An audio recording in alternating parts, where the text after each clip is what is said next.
All right, hello tour strikers out there. We've got a couple of questions, one from Jack and one from Wolf. So I'll try to do my best to answer your questions, guys. It's a beautiful winter day in Central Oregon here at Tethero Golf Club. I should go skiing today, actually. The mountains are awesome. But let's get to business with the tour striker questions out there. So Wolf, from Germany, by the way, recently purchased a Tour Striker Pro, and he's having a hard time with it. Now, he didn't have a hard time with the Tour Striker. So, obviously, there's almost a quarter of an inch of difference in the leading edge with a Tour Striker and a Tour Striker Pro, and the Tour Striker Pro, thus the Pro component, is rather challenging. So, to get started, Wolf, in order to really work on your impact alignments, this is what I'm going to suggest you do.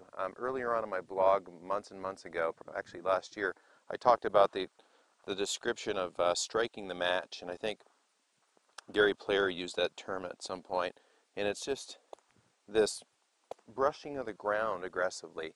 Now, that in itself doesn't really help you, but what I want you to do is think about the swings small at first, okay? And the way we're going to do this is I want you to take those grooves, get those grooves straight up and down, get that shaft in an alignment with your left forearm, okay? So the grooves are at 12 o'clock, the shaft's in alignment with your left forearm, get your right hand on there. There's a great impact condition. Now, when you bring that down, you should have that lever in place. Now from here,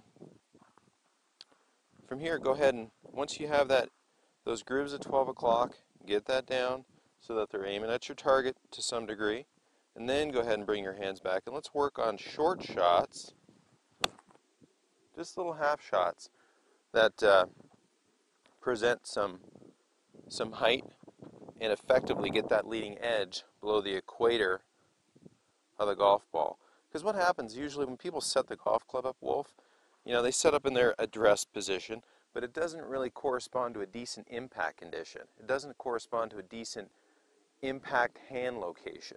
So let's build impact with those grooves at 12 o'clock.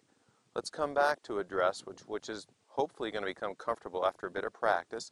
And then when you do this, you know what your goal is, especially with the Tour Striker Pro. Let's work to get that leading edge closer to the ground, and we can do that with small swings. Like this is the 7-iron, and here's what I'm talking about.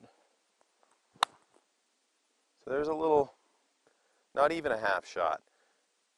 On my line, decent elevation for that club head speed, and that's what I want you to work on. Work on getting that leading edge closer to the ground. But in order to do that, build your grip with that leading edge closer to the ground, then come back to an address position.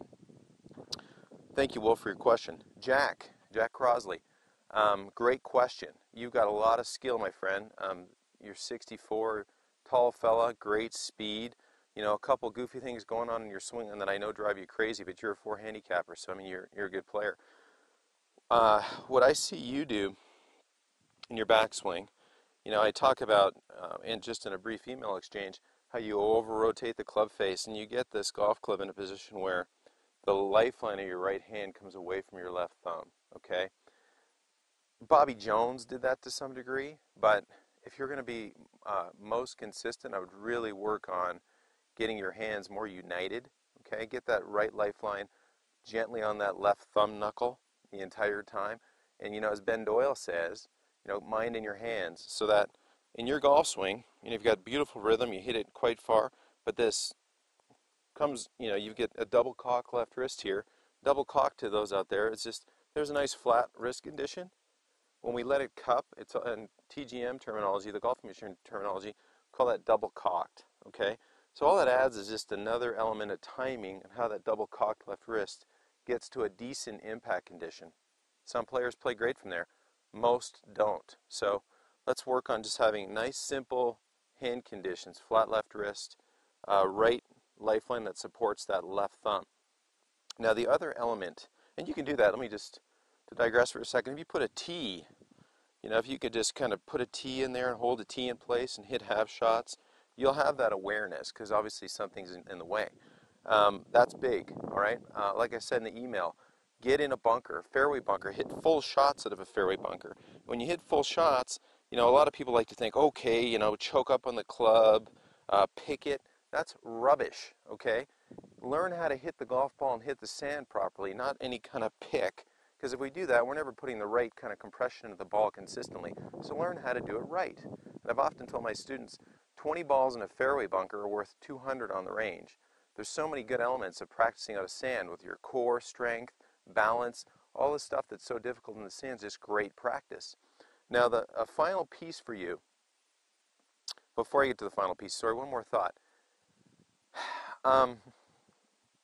Your impact condition, it's just a little flippy, it's a little in to out, and I know you said, well, you see your hand path going back over, it doesn't trace the same line down as it does back. Well, most good players, hand path goes a little inside, and like I said, most good players have a hand path that's a little outside. So you're not coming over the top. Your swing still is a little bit shallow, and the way I see that in the front-on version of those clips on YouTube, and getting in the bunker will really help with that. And then finally, I want you to think about this relationship, the right forearm shaft relationship right here. If you're going to hit something really hard, if I was going to hit a tree, these things would line up. If you spent time with Ben Doyle, you know that.